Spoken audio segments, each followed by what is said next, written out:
వక్రతుండ మహాకాయ కోటి సూర్య సమప్రభా నిర్విఘ్నం కురు మే దేవా సర్వకార్యేషు సర్వదా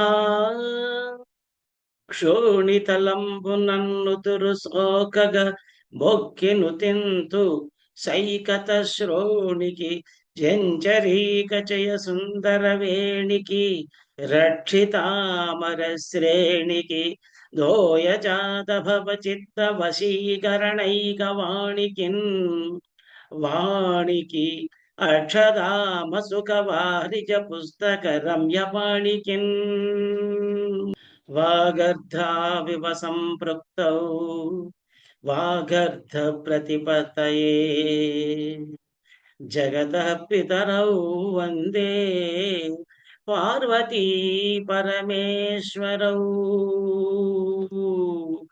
పార్వతీ పరమేశ్వరౌ నమో బ్రహ్మణ్య దేవాయ గో బ్రాహ్మణహితాయ చ జగద్ధితాయ కృష్ణాయ గోవిందాయ నమో నమః.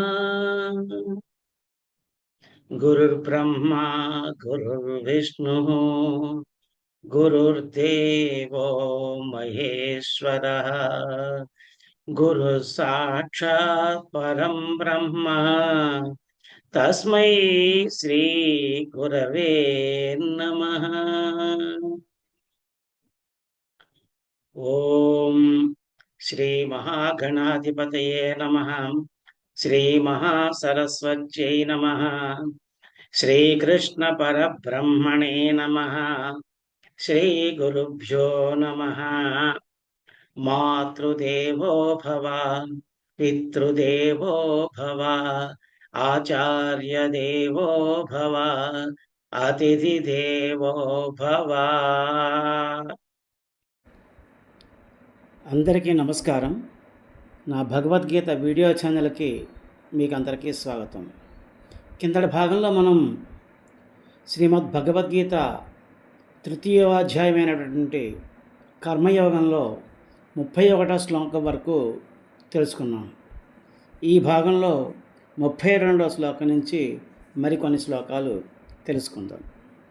ఈ భాగంలో ఇంతవరకు, ఈ అధ్యాయంలో ఇంతవరకు ఏమైంది అనేది మనం ఒకసారి చూసుకుంటే, శ్రీకృష్ణ పరమాత్మ 2వ అధ్యాయమైనటువంటి సాంఖ్యయోగంలో అర్జునునికి భగవద్గీతను చెప్తూ అందులో సాంఖ్యయోగం గురించి, కర్మయోగం గురించి చెప్పాడు. అవి రెండు విన్నటువంటి అర్జునుడు ఏమంటున్నాడంటే, శ్రీకృష్ణ, కర్మయోగం కంటే జ్ఞానయోగమే గొప్పదని నీ అభిప్రాయం అయితే గనక నన్ను ఎందుకయ్యా ఈ కర్మయోగానికి ఈ యుద్ధం చేయడానికి నన్ను ప్రోత్సహిస్తున్నావు? అది హింసాత్మకమైనది. నువ్వు మాట్లాడుతున్న విషయాలు వింటూ ఉంటే నాకు సందేహాలు కలిగి నా మనసు అంతా భ్రమిస్తోంది. ఈ రెండిట్లోనూ జ్ఞానయోగమా కర్మయోగమా, ఈ రెండిట్లో ఏది ఆచరిస్తే నేను శుభాన్ని పొందుతానో అది నాకు నిశ్చయించే చెప్పు అని అడిగాడు. అడిగితే అప్పుడు శ్రీకృష్ణ పరమాత్మ అన్నాడు, ఓ అర్జున, సృష్టి మొదలుపెట్టే ముందు నేను ఈ జగత్తులో జ్ఞానయోగం కర్మయోగం అనేటువంటి 2 అనుష్ఠానాలు చెప్పి ఉన్నాను. నిష్కామ కర్మయోగులకి కర్మయోగము, జ్ఞానం సంపాదించుకోవాలనుకునే వాళ్ళకి, చిత్తశుద్ధి ఉండి జ్ఞానం పొందాలనుకునే వాళ్ళకి జ్ఞానయోగం. ఈ రెండిట్లో ఏది శ్రేష్టం అనే ప్రశ్న అసలు ఉత్పన్నమే కాదు, దేని దారి దానిదే. కాబట్టి చిత్తశుద్ధి కలిగే వరకు వర్ణాశ్రమ ఉచితాలైనటువంటి కర్మల్ని ఆచరించడమే మేలు. కర్మలను ఆచరించకుండా ఎవరూ కూడా జ్ఞానాన్ని పొందలేరు. కేవలం కర్మలను విడిచిపెట్టడం వల్ల మోక్షం కలగదు. కర్మత్యాగం అంటే అనాసక్తి. కర్మల్ని త్యజించలేము.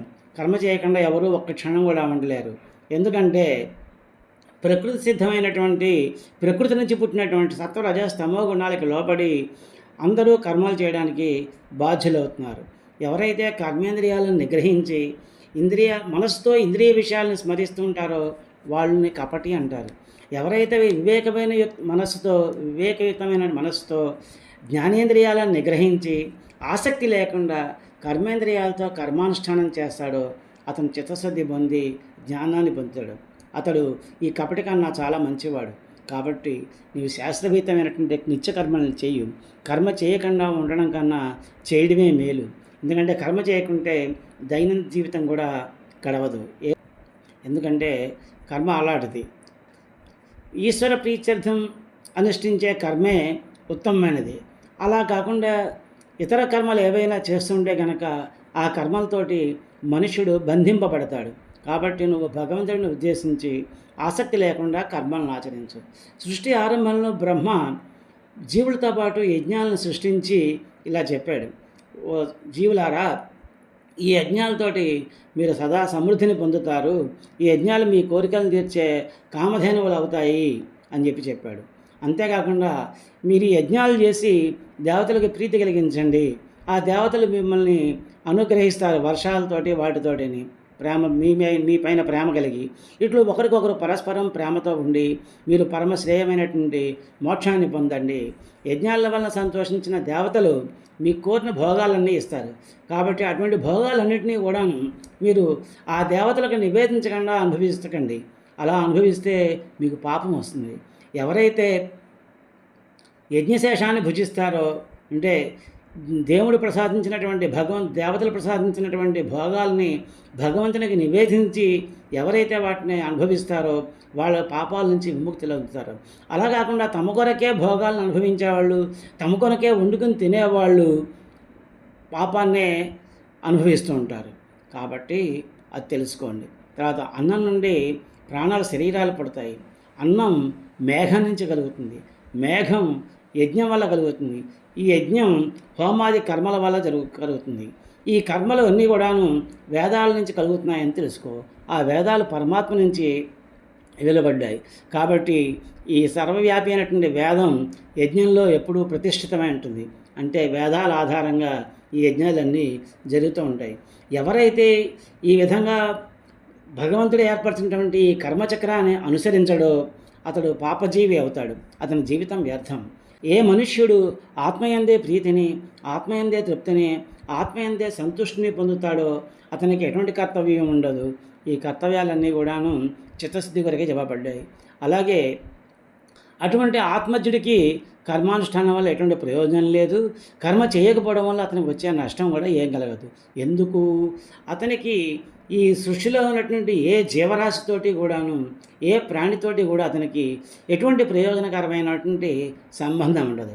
అటువంటి వాళ్ళు మాత్రమే కర్మ చేయకుండా ఉండొచ్చు. కానీ మిగతా వాళ్ళందరూ కూడా కర్మ చేయాల్సి వస్తుంది. కాబట్టి ఎప్పుడు ఆసక్తి లేకుండా కర్మల్ని ఆచరించు. అలా చేస్తే ముక్తిని పొందుతారు. పూర్వం జనకుడు, అశ్వపతి మొదలైనటువంటి రాజర్షులంతా కూడాను ఇలాగే ఈ కర్మచేతనే ఆత్మజ్ఞానాన్ని పొందారు. నీకు చిత్తశుద్ధి నిమిత్తం కర్మలతో పని లేకపోయినా లోకం కోసం జనులను ధర్మనితులుగా ఉంచడం కోసం నువ్వు కర్మలు చేయడం మంచిది. ఎందుకంటే శ్రేష్ఠులు ఆచరించే ఆచరణనే జనసామాన్యం అనుసరిస్తుంది. శ్రేష్ఠులు దేన్నైతే ప్రామాణిక బుద్ధితో ఆచరిస్తారో సాధారణ జనులు కూడా దాన్నే అనుసరిస్తారు. అర్జున, ఇంకొక విషయం చెప్తున్నాను విను. నాకు ముల్లోకాల్లో ఎటువంటి కర్తవ్యము లేదు.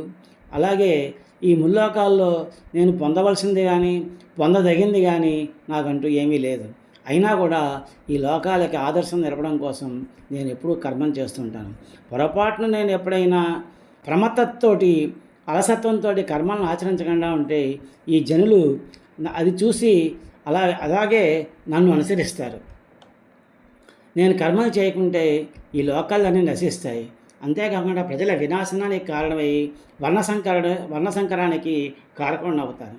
అజ్ఞులు ఎవరైతే ఉన్నారో వాళ్ళంతా ఆసక్తులై కర్మలను ఆచరిస్తే జ్ఞానులు అనాసక్తులై లోకహితార్థం కర్మలు చేయాలి. అవివేకులైనటువంటి కర్మాసక్తుల బుద్ధిని ఈ జ్ఞానులు చెలింపు చేయకూడదు.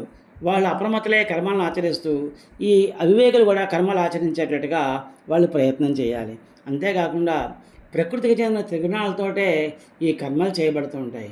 కానీ కొంతమంది అహంకారంతో మనసులో మనసు సరిగా లేని వాళ్ళు ఏమనుకుంటారంటే ఈ కర్మలంటే కర్తని నేనే అని అనుకుంటూ ఉంటాడు.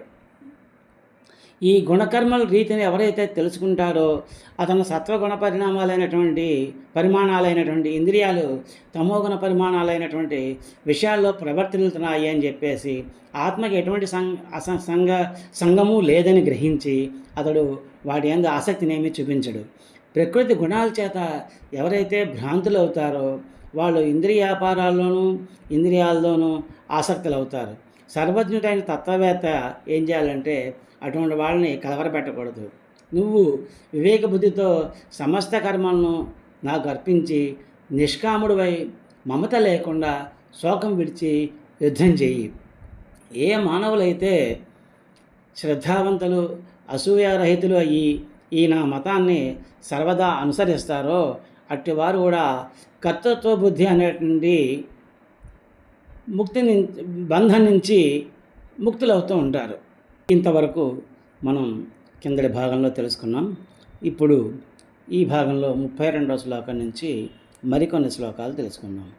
శ్రీమద్భగవద్గీత అథ తృతీయోధ్యాయః కర్మయోగః. ఇప్పుడు 32వ శ్లోకం. ఏ త్వేతదభ్యసూయంతో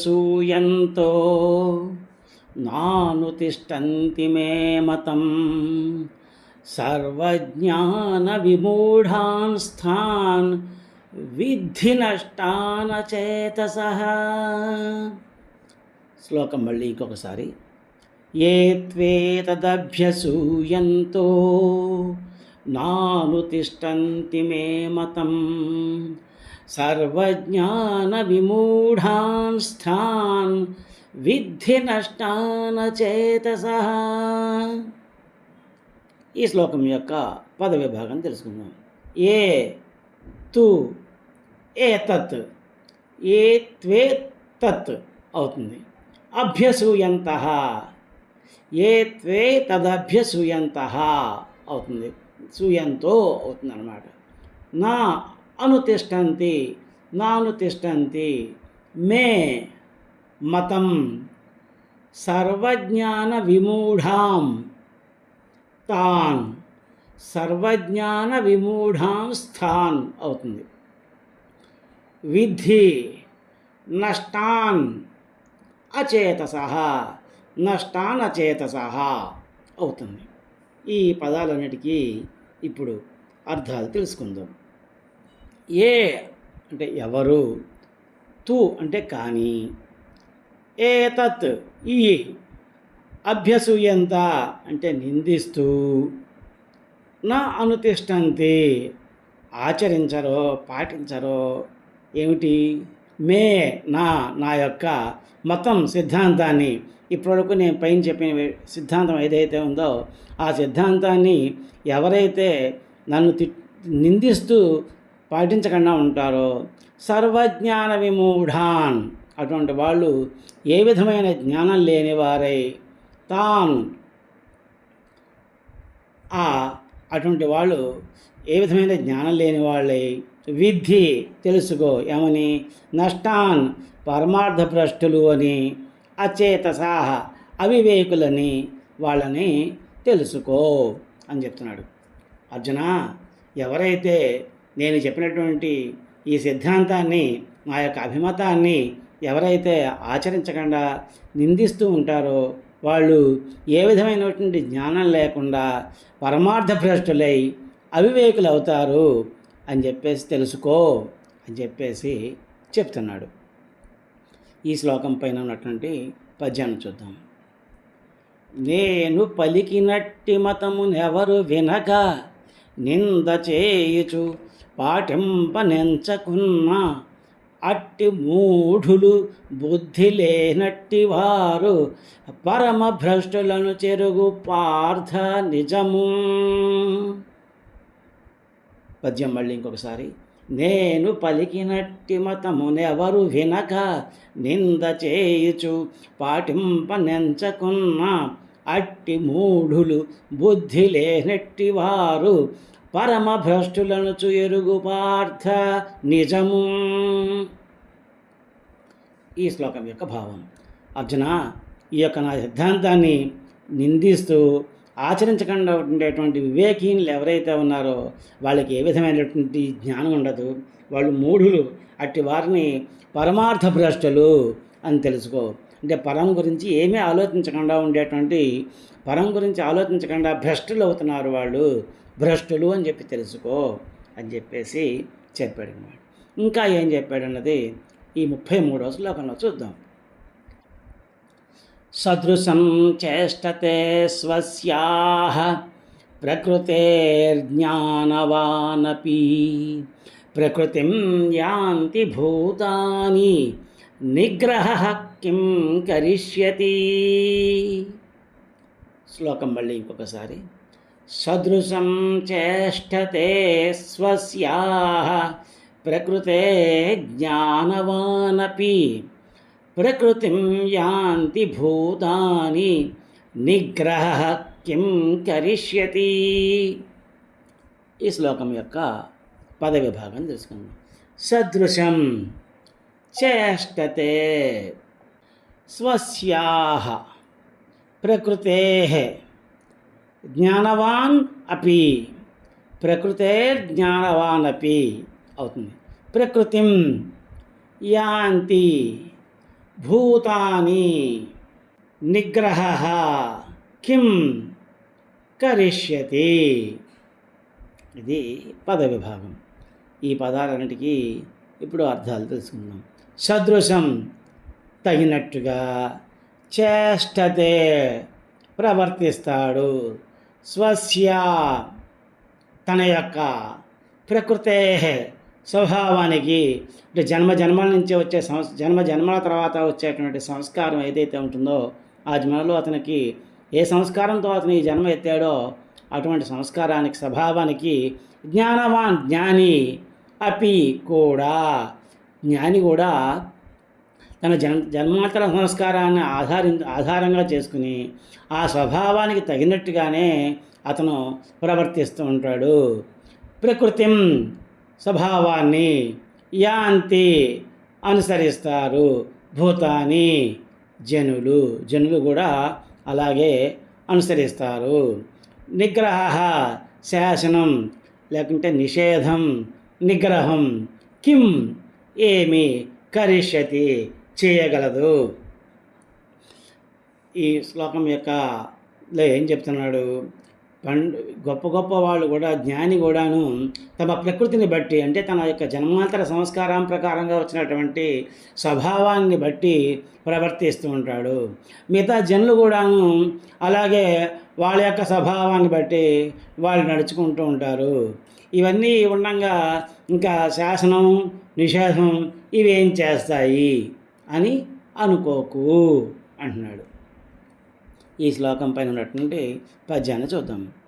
పండితులు తమ ప్రకృతిని బట్టి నడుచుచుందురు, మరియు జీవులు చూడ వాటి ప్రకృతిని నడుచుచుండును. ప్రకృతి బలము కలది, మరి ఇక నిగ్రహమేలానకు. పండితులు తమ ప్రకృతిని బట్టి నడుచుచుందురు, మరియు జీవులు కూడా వాటి ప్రకృతిని నడుచుచుండును. ప్రకృతి బలము గలది, మరి ఇక నిగ్రహమేలానకు. ఈ శ్లోకం యొక్క భావం చూద్దాం.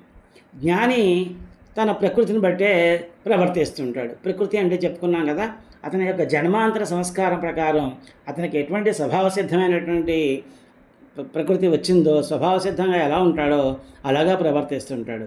ఇంకా వివేకం లేని వాళ్ళ గురించి వేరే చెప్పేదే ఉంది. వాళ్ళు కూడా వాళ్ళ యొక్క ప్రకృతిని అనుసరించే ఆ పనులు చేస్తూ ఉంటారు. ప్రకృతి బలీయమైనది. నేను కానీ ఇంకెవరన్నా కానీ శేషించిన, నిషేధించిన ఫలితం ఉండదు అని చెప్పేసి అనుకుని ఇంకా ఇంద్రియ నిగ్రహం ఎందుకు అని మాత్రం అనుకోకు అని చెప్పేసి చెప్తున్నాడు. ఇప్పుడు 34వ శ్లోకం. ఇంద్రియస్యేంద్రియస్యార్థే రాగద్వేషౌ వ్యవస్థితౌ తయోర్న వశమాగచ్చేత్తౌ యస్య పరిపంధినౌ. శ్లోకం మళ్ళీ ఇంకొకసారి చూద్దాం. ఇంద్రియస్యేంద్రియస్యార్థే రాగద్వేషౌ వ్యవస్థితౌ తయోర్న వశమాగచ్చేత్తౌ హ్యస్య పరిపంధినౌ. శ్లోకం యొక్క పదవి భాగం చూద్దాం. ఇంద్రియస్య ఇంద్రియస్య అర్థే, ఇంద్రియస్యార్థే అవుతుంది. రాగద్వేషౌ వ్యవస్థితౌ తయోః వశం నా ఆగచ్చేత్, వశం ఆగచ్చేత్ అవుతుంది, వశం ఆగచ్చేత్ అవుతుంది, నా మధ్యలో వస్తుంది అన్నమాట.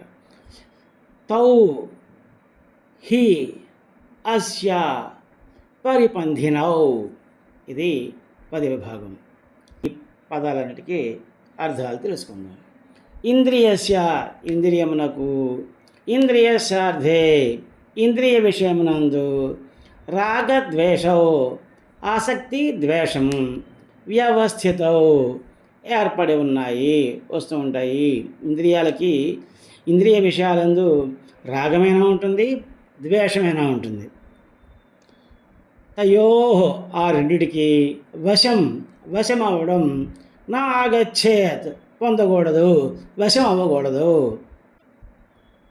తౌ ఆ రెండు అంటే ఏవి? రాగము ద్వేషము, అవి రెండును.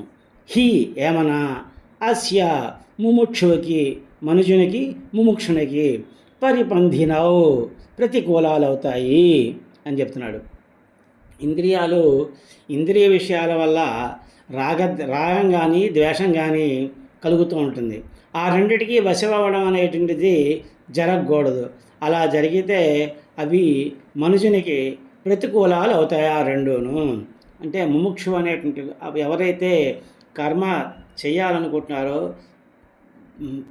పరలోకాన్ని మంచిగా అనుభవించాలనుకుంటున్నారో వాళ్ళందరూ కూడాను ఇటువంటి రాగద్వేషాలకి అతీతంగా ఉండాలి. లేకపోతే అవి ప్రతికూలాలు అవుతాయి. వారి యొక్క ప్రయాణానికి, పరప్రయాణానికి అవి ప్రతికూలాలు అవుతాయి అని చెప్పేసి చెప్తున్నాడు. ఈ శ్లోకం పైన ఉన్నటువంటి పద్యము చూద్దాం. ఇంద్రియములను విషయములేర్పడు మరి రాగమున్ ద్వేషమును రెండు ప్రబలుగాన, ఎవరు కూడను వశములైననవి మనుజునకు ఎప్పుడు శత్రులగునని ఎరుగు. ఇంద్రియములను విషయములేర్పడు మరి రాగమున్ ద్వేషమున్ రెండు ప్రబలుగాన, ఎవరు కూడను వశములైననవి మనుజునకు ఎప్పుడు శత్రువులగునని ఎరుగు. ఈ శ్లోకం యొక్క భావం చూద్దాం. ఇంద్రియాలన్నిటికీ వాటి అనుకూల విషయాల్లో ఆసక్తి కలుగుతుంది, ప్రతికూల విషయాల్లో ద్వేషం కలుగుతుంది. అంటే మనకి లాభం జరిగే విషయం ఉంటే దాని మీద ఆసక్తి ఉంటుంది, మనకి ఏదైనా మంచి జరిగే విషయం ఉంటే ఆసక్తి ఉంటుంది, మనకి సంతోషం కలిగించే విషయం ఉంటే ఆసక్తి కలుగుతుంది. అలా కాకుండా మనకి వ్యతిరేకంగా జరిగే విషయం ఉంటే దాని మీద ద్వేషం కలుగుతుంది.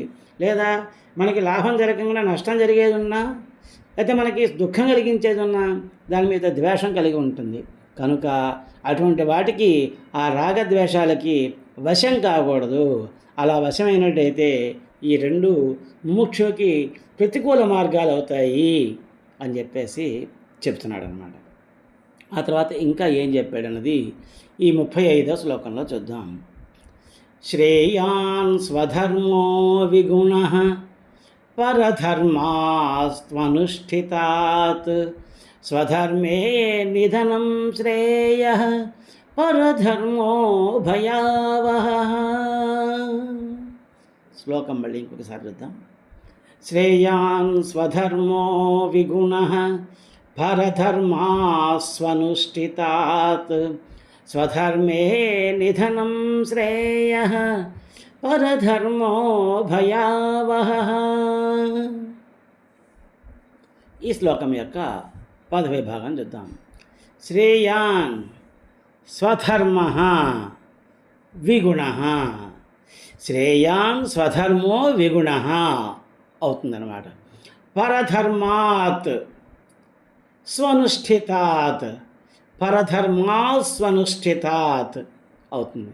స్వధర్మే నిధనం శ్రేయ, పరధర్మ భయావహ, పరధర్మ భయావహ, పరధర్మో భయావహ అవుతుందన్నమాట.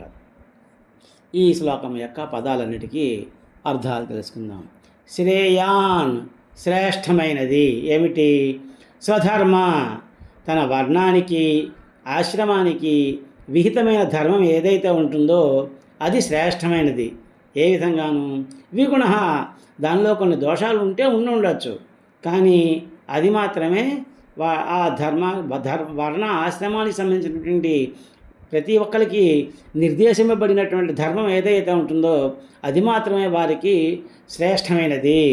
పరధర్మాత్ ఇతరుల ధర్మం కంటే స్వనిష్ఠితాత్ చక్కగా ఆచరించబడిన, చక్కగా వేరే వాళ్ళ ధర్మం ఇంకా మన ధర్మం కన్నా మంచిది అనేటువంటి భావన నీకున్నా కూడా అది చాలా ఇంతకన్నా మంచిగా ఉంటుంది, దానిలో దోషాలు లేవని నువ్వు అనుకుంటున్నా కూడా దానికన్నా కూడాను నీ వర్ణానికి నీ ఆశ్రమానికి విహితమైనటువంటి ధర్మాన్ని నువ్వు పాటించడమే నీకు శ్రేష్టం అని చెప్తున్నాడు.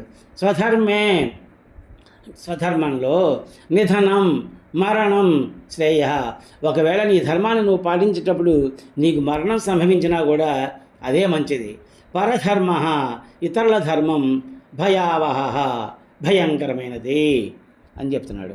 నువ్వు నీ యొక్క ముందే నుంచి చెప్తున్నాడు కదా, వర్ణ ఆశ్రమానికి సంబంధించినటువంటి ధర్మాలని ఎవరికి వారు పాటించాలి అని చెప్పేసి.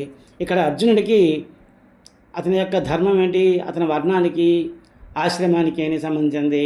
యుద్ధం చేయాలి. ఇప్పుడు యుద్ధంలో ఉన్నాడు కాబట్టి, యుద్ధరంగానికి వచ్చాడు, ధనుర్బాణాలన్నీ ధరించాడు కాబట్టి అతను యుద్ధం చేయాలి. దానిలో దోషం అంటే శత్రువులు సంహరింపబడినా లేదా తనే సంహరింపబడినా కూడాను ఏం జరిగినా కూడా యుద్ధం చేయడమే అతను మంచిది. ఎందుకంటే పరధర్మాత్ ఇతరుల ధర్మం కన్నాను నేను చేయనండి కూర్చుంటాను అంటే అది పరధర్మం అవుతుంది. తను చేయాల్సిన ధర్మం ఏంటి? అక్కడ ఆ సందర్భంలో యుద్ధం చేయాలి.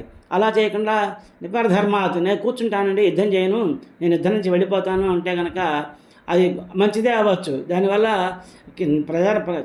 జన నష్టం జరగకపోవచ్చు. అయినప్పటికీ కూడాను దానికన్నా అతను పాటించవలసినటువంటి ఆశ్రమానికి వర్ణానికి తగినటువంటి విహితమైనటువంటి యుద్ధమే అతనికి శ్రేష్టమైనది ఇక్కడ అని చెప్తున్నాడు.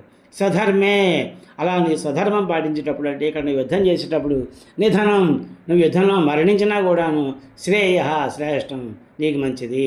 పరధర్మ ఇతరుల ధర్మం తప్పించుకు తిరగడం అనేది ఏదైతే ఉందో భయావహ అది భయంకరమైనది అని చెప్పేసి చెప్తున్నాడు అన్నమాట.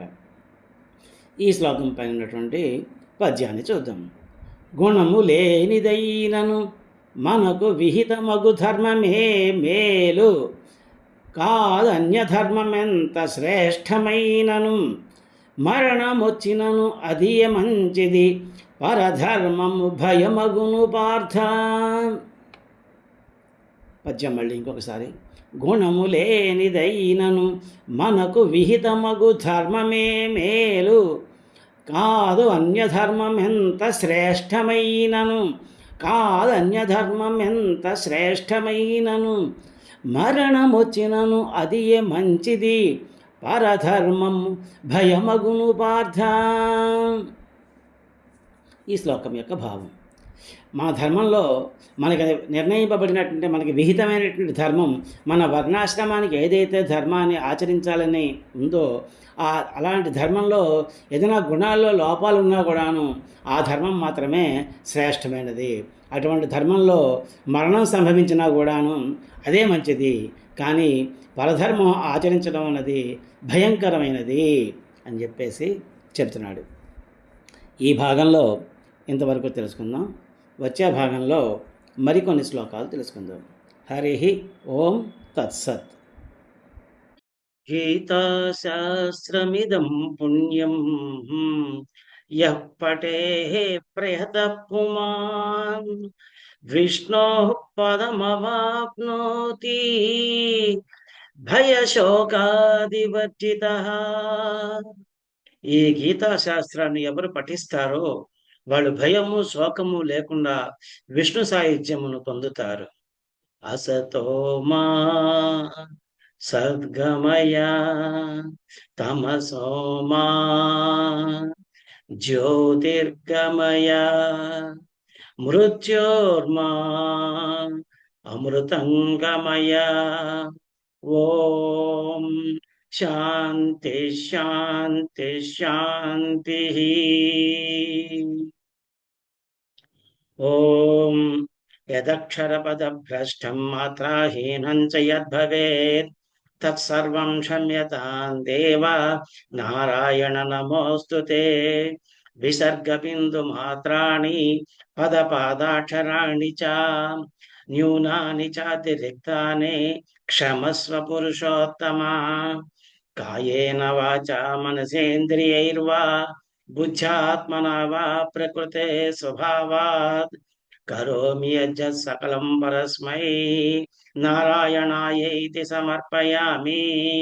శ్రీమన్నారాయణాయైతి సమర్పయామి. సర్వే భవంతు సుఖినః, సర్వే సంతు నిరామయాః, సర్వే భద్రాణి పశ్యంతు, మా కశ్చిద్ దుఃఖభాగ్ భవేత్. శ్రియః కాంతాయ కళ్యాణ నిధయే నిధయేర్ధినాం. శ్రీవేంకట నివాసాయ శ్రీనివాసాయ మంగళం. మంగళం కోసలేంద్రాయ మహనీయ గుణాత్మనే చక్రవర్తి తనూజాయ సార్వభౌమాయ మంగళం. ఉమాకాంతాయ కాంతాయ కామితార్థప్రదాయినే శ్రీగిరీశాయ దేవాయ మల్లినాథాయ మంగళం. ఓం ఏతత్సర్వం శ్రీ పరబ్రహ్మార్పణమస్తు.